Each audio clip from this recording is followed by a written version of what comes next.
প্রিয় দর্শক, জানিয়ে দেব আমাদের হাতে থাকা সর্বশেষ আপডেট আন্তর্জাতিক বাংলা খবর। চ্যানেলটি সাবস্ক্রাইব করে আমাদের সাথেই থাকুন। মার্কিন পাসপোর্টে নিজের ছবি বসাচ্ছেন ট্রাম্প। যুক্তরাষ্ট্রের স্বাধীনতার 250 বছর পূর্তি উপলক্ষে এক ব্যতিক্রমী উদ্যোগ নিয়েছে দেশটির পররাষ্ট্র দপ্তর। এই গ্রীষ্মেই বাজারে আসছে সীমিত সংস্করণের বিশেষ পাসপোর্ট, যার ভেতরের প্রচ্ছদে বড় আকারে থাকবে প্রেসিডেন্ট ডোনাল্ড ট্রাম্পের ছবি। এই সিদ্ধান্ত ঘিরে দেশ জুড়ে শুরু হয়েছে তীব্র আলোচনা সমালোচনা। মার্কিন পররাষ্ট্র দপ্তরের মুখপাত্র টমি পিগট এক বিবৃতিতে জানান, বিশেষ এই পাসপোর্টে আধুনিক চিত্র প্রযুক্তি ও নকশা ব্যবহার করা হয়েছে।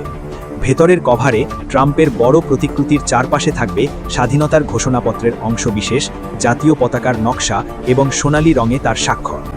জানা গেছে, এই উদ্যোগ ট্রাম্প প্রশাসনের আমেরিকা 250 কর্মসূচির অংশ।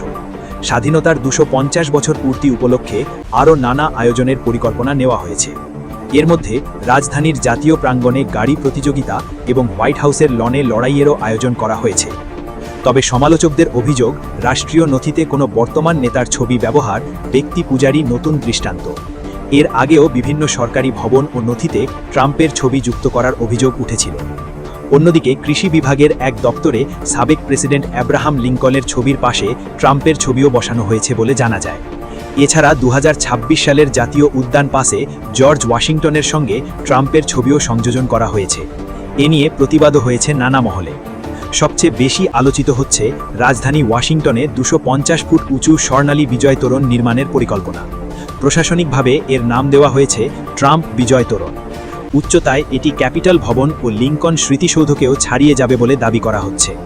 সমালোচকদের মতে এসব পদক্ষেপ যুক্তরাষ্ট্রের ঐতিহাসিক প্রতিষ্ঠানগুলিকে ব্যক্তিকেন্দ্রিক করার চেষ্টা। তবে প্রশাসনের দাবি, স্বাধীনতার ঐতিহাসিক এই মুহূর্তকে স্মরণীয় করে রাখতেই নেওয়া হয়েছে বিশেষ উদ্যোগ। এদিকে ট্রাম্পের প্রত্যাখ্যানের পর সংশোধিত শান্তি প্রস্তাব দিচ্ছে ইরান, অপেক্ষায় মধ্যস্থতাকারীরা। যুক্তরাষ্ট্র ও ইরানের মধ্যকার যুদ্ধ অবসানে আগামী কয়েকদিনের মধ্যে তেহরানের পক্ষ থেকে একটি সংশোধিত শান্তি প্রস্তাব আসতে পারে বলে জানিয়েছে মধ্যস্থতাকারী দেশ পাকিস্তানের সংশ্লিষ্ট সূত্রগুলো।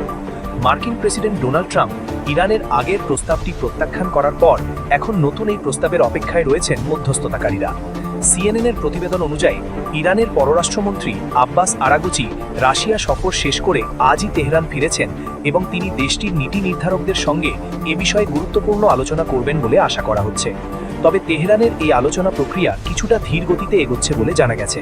সূত্র মতে ইরানের সর্বোচ্চ নেতা মোজতাবা খামেনির অবস্থান অত্যন্ত গোপন রাখা হয়েছে এবং তার সঙ্গে যোগাযোগ করা বেশ কঠিন হয়ে পড়েছে, যা চূড়ান্ত সিদ্ধান্ত নেবার ক্ষেত্রে প্রতিবন্ধকতা সৃষ্টি করছে। এর আগে গত সপ্তাহে ইরানের পক্ষ থেকে যে প্রস্তাব দেওয়া হয়েছিল তাতে যুদ্ধ আগে বন্ধ করার এবং পরমাণু কর্মসূচির মতো জটিল ইস্যুগুলো পরে সমাধানের প্রস্তাব দেওয়া হয়েছিল। কিন্তু ডোনাল্ড ট্রাম্প শুরুতেই সেই প্রস্তাব নাকচ করে দিয়ে পরমাণু ইস্যুতে কঠোর শর্তারোপ করেছেন। বর্তমানে পুরো বিষয়টি একটি অস্থিতিশীল পরিস্থিতির মধ্য দিয়ে যাচ্ছে। চূড়ান্ত শান্তি চুক্তি হবে কিনা তা মূলত নির্ভর করছে ইরানের নতুন প্রস্তাব যুক্তরাষ্ট্রের কাছে কতটা গ্রহণযোগ্য হবে তার উপর। এদিকে গত মঙ্গলবার সামাজিক যোগাযোগ মাধ্যমে পোস্টে প্রেসিডেন্ট ট্রাম্প দাবি করেছেন যে ইরান বর্তমানে ভেঙে পড়ার উপক্রম হয়েছে। তার মতে তেহরান এখন নিজেদের নেতৃত্ব নিয়ে চরম বিড়ম্বনায় আছে এবং এই সংকটকালীন সময়ে তারা যে কোনো মূল্যে হরমুজ প্রণালী পুনরায় উন্মুক্ত দেখতে চায়। আন্তর্জাতিক মহলে এখন টানটান উত্তেজনা বিরাজ করছে। নতুন এই প্রস্তাব যুদ্ধের সমাপ্তি টানবে নাকি সংঘাত আরও দীর্ঘায়িত হবে? সবশেষ জানিয়ে দেব, অন্য দেশের উপর নীতি নির্ধারণ চাপিয়ে দেওয়ার অবস্থানে আর নেই যুক্তরাষ্ট্র, বলছে ইরান। অন্য দেশের উপর নীতি নির্ধারণ চাপিয়ে দেওয়ার মতো অবস্থানে যুক্তরাষ্ট্র আর নেই বলে মন্তব্য করেছে ইরান। দেশটির দাবি, আন্তর্জাতিক অঙ্গনে যুক্তরাষ্ট্র আর এমন অবস্থানে নেই যে তারা অন্য দেশের ওপর নিজেদের নীতি চাপিয়ে দিতে পারে। দেশটির প্রতিরক্ষা মন্ত্রণালয়ের মুখপাত্র রেজা তালাইনিক এই মন্তব্য করেছেন।